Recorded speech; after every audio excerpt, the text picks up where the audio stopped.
Hi, everybody. Welcome to the Kimberly Cloud Show. I'm your host, Kimberly Cloud. Today, I have a very, very special guest here for the show today. Can you go ahead and announce to the world who you are and where you're calling from?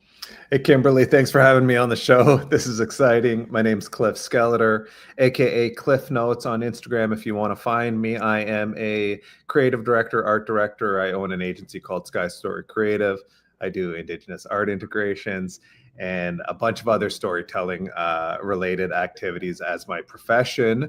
And guess where I'm calling from up north? I'm in the Great White North. I'm looking out. I'm seeing snow, just piles of snow out there. This is what I wore to work, this jacket. And so I'm up here in Northern Ontario, just a few hours north of the big city of Toronto. Kimberly, have you been to Toronto? Never. I want to go, Oh, though. we got I to get you will. up here. You got to come Yes. visit us. Yes. So We can love you? our American friends, just so you know.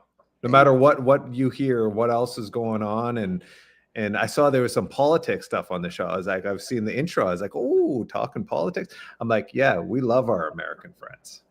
Thank you. Can you extensively tell me about your whole background, your past leading up into your present? I would love to know. You're opening up a can of worms there, Kimberly, extensively. Woof. I mean, geez, Louise, when I was 12 years old, I was outside eating a Dorito with my cousins, and a bat came down, took the Dorito right out of my hand, flew off into the sky. I saw a Dorito fly off into the sky. That's not what you're asking about, but listen, if we're doing extensively, I got to tell you stories. I'm a fact check that. It was actually my cousin. It was my cousin that had the Dorito. It just seems funnier if it was me. I was one of those, kind of class clowns growing up, just being silly in school, not taking it seriously, just showing up to have fun. I liked going to school because I saw my friends were there. That's where they were hanging out. So I was going to school to hang with my homies, but I wasn't like activated by like the the school stuff. I was there just like being, what I was? I was a why kid. The teacher would be like, you got to do that. I'd be like, why? And he'd be like, well, because of this. And I'm like, why is that? Right. And it would just be disruptive. Right.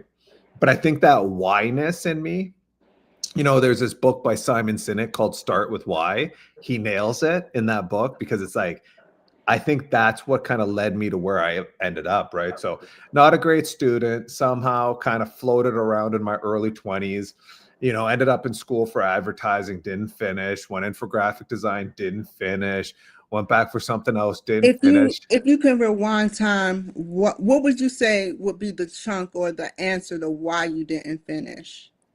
Why I didn't finish is I was so distracted by like aspects of my social life that I was not planning for my future very well. I think that I didn't have a lot of mentors. I think that I had a father that was missing in my life. I think that I had just the wrong things I was looking up to. Like I felt like I was going to do something creative, but I also didn't really have the understanding of having a work ethic towards it. And so the reality was, I was very interested in chasing girls in high school, being like, what party are we going to? Who are we going to hang out with? Next thing you know it, all my friends are off at school. And I'm just kind of sitting there like adult being like, what have I done here? Right. And I wasn't, I didn't think this through. I wasn't thinking this through. And so just improper planning, not having a full understanding of the real world, just being young, immature, naive, and then just kind of ending up in school and kind of just going to go because I'm like, honestly, social life. I'm like, what am I going to do? Okay, well, I better take something in college, right? Just so I could, do something, right? So you Uh, were basically good, more so good at social life than classwork. Killed it. Kimberly Understood. Cloud. Let's just talk the truth. I was, it's like that classic line. It's like I got A pluses in recess or whatever. Um, yeah, I was a social guy. At one point, my nickname in high school was 411. I don't know if you got. Yeah. Wow. Okay, so that is a thing there. Okay, yeah. So my nickname was 411 because that's what you dial to get information. That's a throwback for some of you guys that may not know. There's some people in my office right now looking, being like, "What is? I don't even know what that is." That is how you got information back in the day when we didn't have the internet. And so yeah, that's what I was doing. But I did have strong social skills and I did have good self-awareness. Like, so these were strengths that end up coming in play as my life develops, as I gain awareness. When did your life develop? Well, I think where I'll say, I mean, obviously my life was always developing, but when I really started to gain momentum, I ended up getting a general arts diploma because I had taken so many things. They said, "Here, let's slap all this together. We'll give you a diploma just to say you have something." I parlayed that into going to university to take communications and not a minor, officially a minor in film, but like every film class that was offered in that university.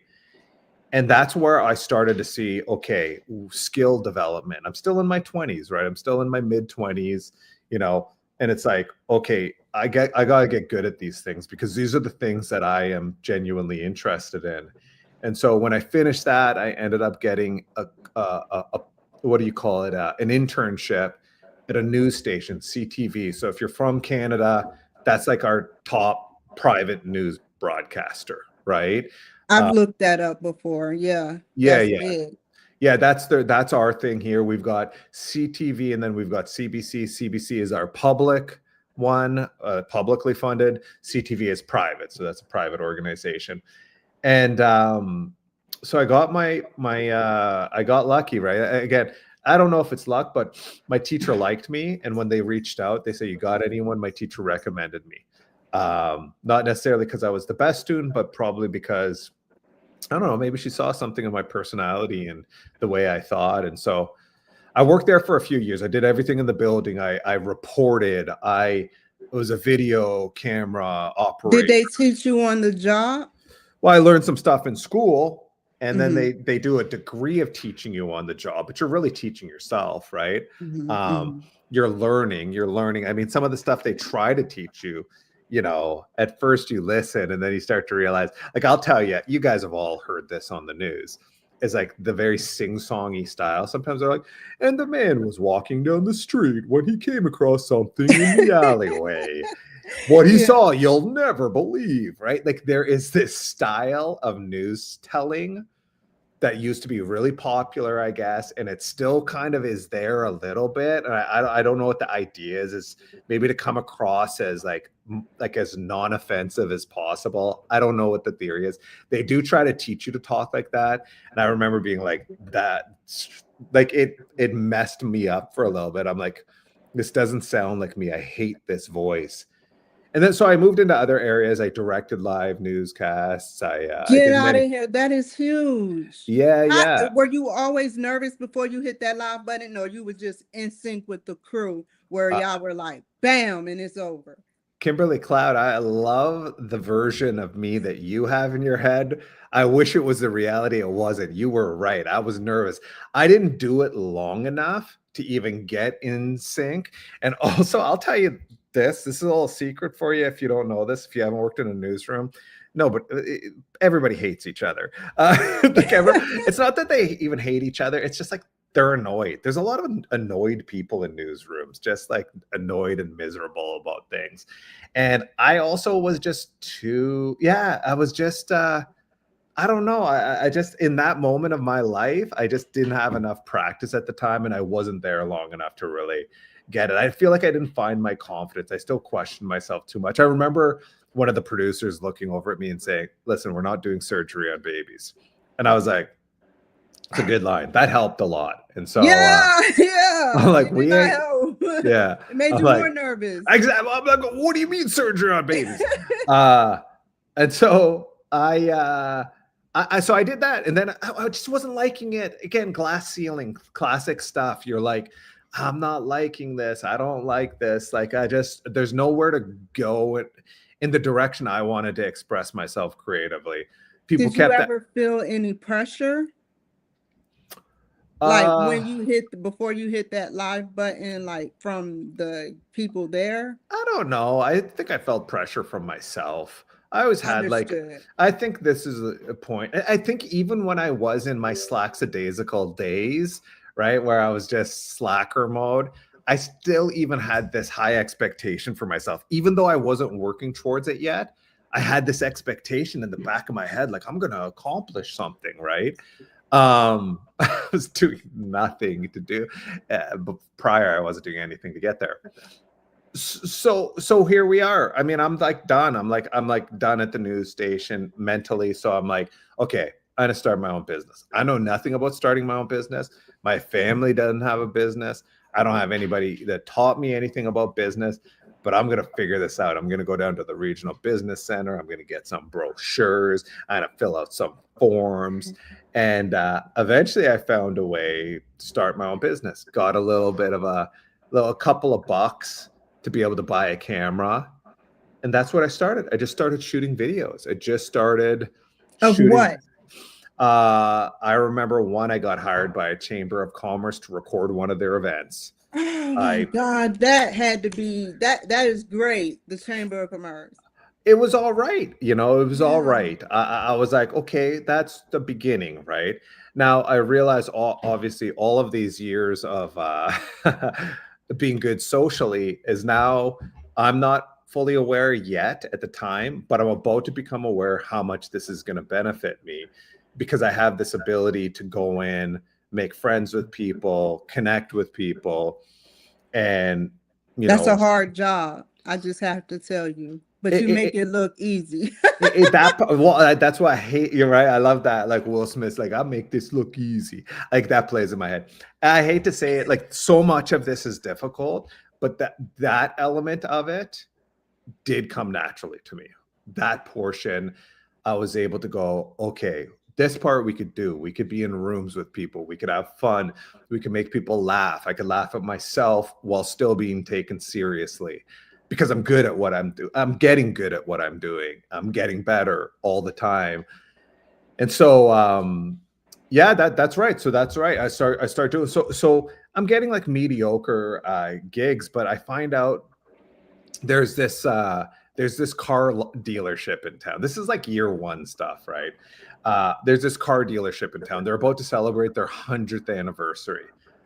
Cambrian Ford is the name, and we go and we pitch them. I have a business partner like the first 2 years of my business, and then we go our separate ways. But me and him, we decided, okay, listen, we're gonna go pitch this business. Like we're gonna add some stuff in here. Like there'll be people will submit videos. We'll do a contest. We'll give away a car. We'll have all this. Like, now keep this in mind. Instagram doesn't exist yet. To give you an idea here, it's like 2008, 2009. So like this stuff, even though it sounds like pretty standard stuff, at the time it's not standard, right? We're kind of coming in with a little bit of like innovative thinking of how we're going to do something that really engages like their audience, and like they could submit videos of their Cambrian Ford experience, and it was a pretty cool pitch. And then at the end of it, they were like, hey, can you tell me about like things that other people have done that you've done before that makes me think you could do this. I had no experience yet. And they're like, okay, well, I don't think we could responsibly hire you. Well, at the time, I found out from a friend that they needed their building painted. Did you I paint it?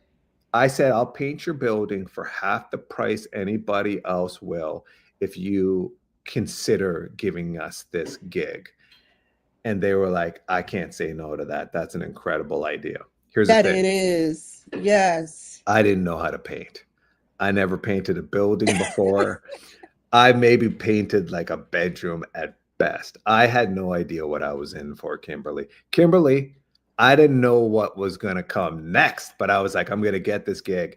And so we get out there. It's summertime. It's super hot. We get all this paint. We need a lot of paint. This is a big old building. We get scissor lifts. We rent all of these things. There's not a lot of good YouTube channels at the time to show you how to do everything like we have now. We're just figuring this out, going to the paint shop, saying, how do I mix it? Trying to mix the paint so it all matches.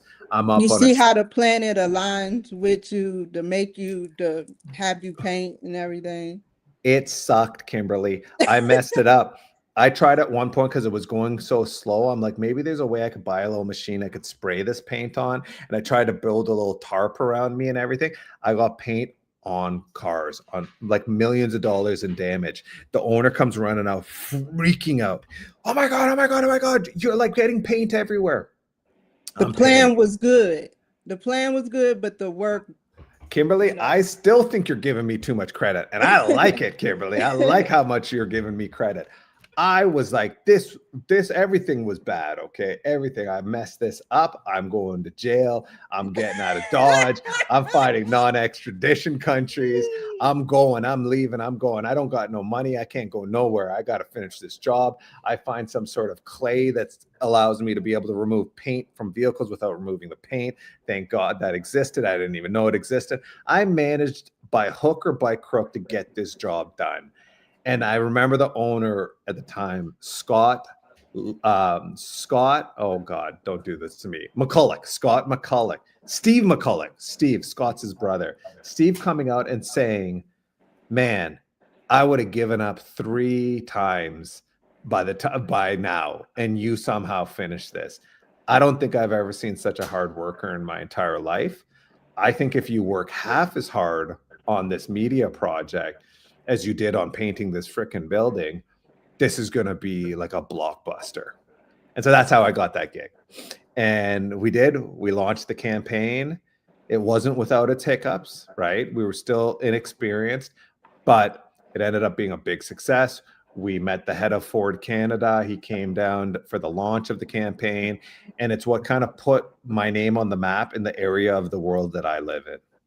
How many people are in your employment? And, tell me about a good video other than just the chamber that you've captured, and you and your team have memories of collaborating together and using critical thinking skills.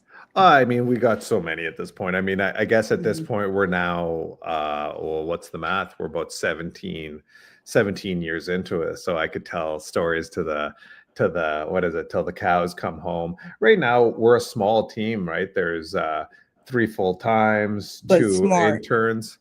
Small but mighty. And then I also utilize a lot of contract workers as well. I hire them and bring them on contract. So the team could range from 5 to 15 or whatever is needed to get a project done that we get brought in on. Even though, I started off as a video production company, it actually very quickly morphed within a year or 2 into a branding agency. And so the bigger focus of the agency became less about videos and more about brands, building brands, logos, brand identities. Again, we've worked on a lot of different videos throughout the year, but I mean, I'd say the vast majority of things is branding. I'll tell you a branding story that I think is fun. That I got brought into to do the branding of a Princess Diana exhibit, right? Exactly. And so, this is live, dude. I can't talk. Sorry, bro. He just keeps wanting to talk to me, and I'm like, I'm telling you, I'm on a live podcast here. Okay, sorry. So I got brought in to do the branding of a Princess Diana exhibit. And I come in, this is really exciting. I'm excited to do this. It's going to be really fun. I'm going to learn a lot here. And as we're coming in, I'm asking questions. I'm like, how's this going to go? What's this going to look like? What's blah, blah. And I guess the team wasn't having the most success with the art director that they had on in the art direction. And I picked up on that and I go, I got an idea, right? This is like 2020 or whatever it is, or 2021. I'm like, I got an idea. I'm like, we've all been locked in our homes and like we've been watching TV series, binging TV series, docu-series. What if we do Princess Diana, a first of its kind walkthrough documentary exhibit where every room in this exhibit is like an episode in her life. And they were like, wow, I love that. Right? I love that idea too. Same deal. They look at me, they go, show me something you've done like this before. This is the story of my career. And I guarantee a lot of you guys listening to this, you'll have experienced this. And this is where you really got to sell yourself. or just be like, listen, I'm willing to do whatever it takes to make this happen.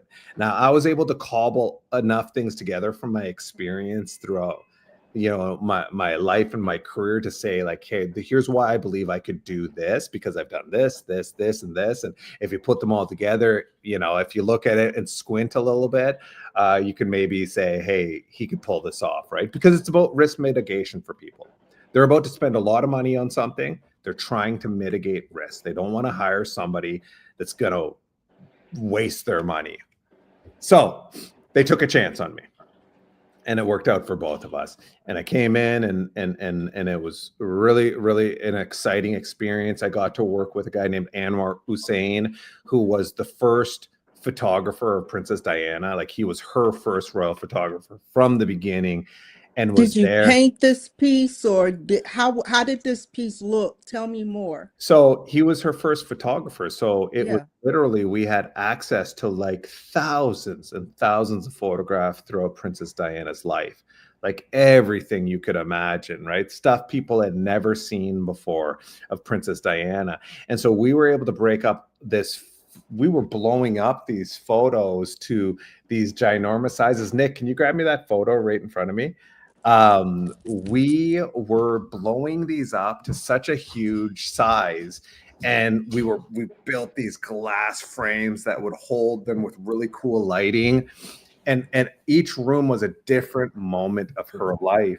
And then we had headphones, right? Because what we did is we scripted it, and we had an audio book going with it. So when you'd go through, you'd go to the picture, it would give you the story of what was going on in her life in these portions. One episode, I guess you would say, was called Fashion. It was all about her fashion. One was about family. One was about, giving back.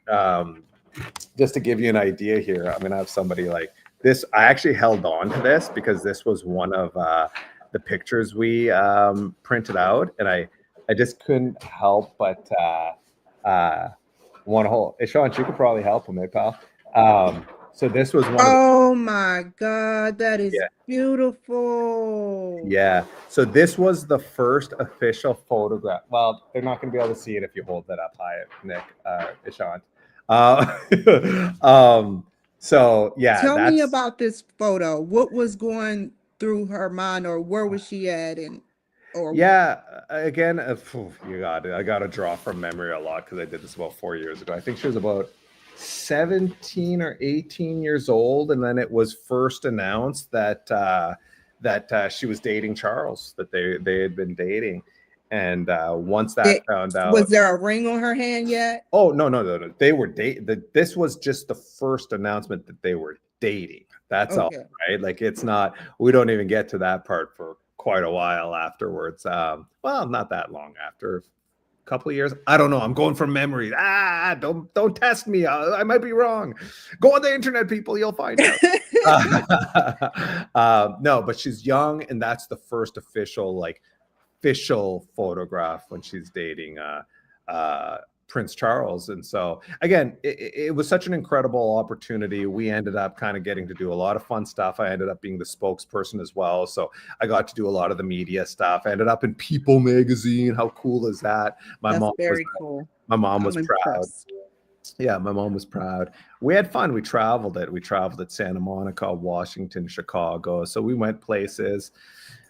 And it was really fun, and the audience responded super well, and it's still doing its thing. I mean, you could go to Princess Diana Accredited Access, and it's traveling to different places around the world at this point. And so people could still see it. Look at that. Hey, David, and Danny, I'm still plugging your, if you watch this somehow, I'm still plugging your exhibit. David and Danny are like the founders, the ones that, started the whole thing. So where do you see yourself going in the future? Well, I'm going to continue to do what I'm doing, and right now I'm in a space where not only am I doing branding and I'm fully immersive, what we call environmental design, where somebody will come to us, and if they have we'll do it like just branding, but also we'll do like physical spaces where like you're like, if you have a store, not only will we do your logo and all of that type of stuff, we'll also design the store itself, the layout, the feel, the vibe. And there's a lot of psychology that goes into that, and a lot of thought that goes into that, you know, ways to lay out stores in ways that increase like sales, but also creates a better customer experience. We're still doing these art integrations where, you know, one of my biggest missions is to ensure that more Indigenous ways of being, thinking, and traditions are being demonstrated in public spaces where people could experience it. You go to Europe, you go to these other countries, and you see their history there. And it's like, it's so amazing. And I think one of the things, at least in Canada, I won't speak for America, I'm not an American, but for Canadians, we're always like, what is Canadian culture? What is our history? We're so new here, right? This is the new world, as they call it. And our history is our Indigenous people, and there's a lot of beautiful culture and traditions. And I think that even for people that come to visit our countries, like the tourism, people that want to come and see and say, hey, North America is a dope place to visit, right? We all have this shared history with Indigenous people, whether you're Canada, US, or Mexico. We've got this incredible shared history with Indigenous people. And those stories, even though it was a lot of oral traditions, those stories are still there. They still exist, man. They were some people tried to wipe them out. They didn't get wiped out. They're still there. The voices are still there. The stories are still there. And I mean, the reason why I called myself my agency Sky Story Creative is because of the Sky stories, right? There's so many beautiful, interesting sky stories that Indigenous people have right across what we call Turtle Island, which is North America. Turtle Island is North America. Okay, because the belief with some communities was that the world was just on the back of a turtle. Isn't that funny? And if you actually look at North America, it actually looks like a turtle. So you're like, how did these people know the land they're on? There's no way they could have known the land they were on Already. Yeah, that's what I'm without saying. GPS knowledge. 1,000 years ago, 2,000 years ago, how'd they know this was shaped like a turtle? You know what I'm saying? Like it's like, would they walk the perimeter of it? That would have taken 85 lifetimes. Yeah, you're right. So it's really cool. Hey, if you leave with anything, guys, like Turtle Island, just know that like we all live on Turtle Island together. Canada, America, Mexico. Hey, maybe some of our politicians aren't getting along, but as people, because we're like what matters, not, you know, sorry, not the politicians, all that stuff that we could sit there and argue and debate and blah, blah, blah, blah, blah. They're not the ones that matter. We're the ones that matter. We're the people, right? And I so agree. we the people, we're on Turtle Island. We're on this turtle together, and we're going somewhere, and we're going to get there, and it's going to be dope. How can the people reach you? Well said. Thank you. Okay, so if you want to, again, hit me up on Instagram, like Cliff Notes, right? I still have fun on there, man. I know some people I'm on TikTok, but that's just me and my dog hanging out. Honestly, it's me and my little mini golden doodle just being silly, and it's mostly her. Check out the website, skystorycreative.com. Check us out. We're about to launch a new site. We're weeks away from it, but in the meantime, you could check out the one that's there. You'll see me just on there, just flexing. Just kidding. I don't flex, but I'm there. And that's it, man. That's how you can find me. Okay, stay on the line. Thank you, everybody, for joining my show today. Y'all take care, be safe, and I'll see you guys another time. Bye.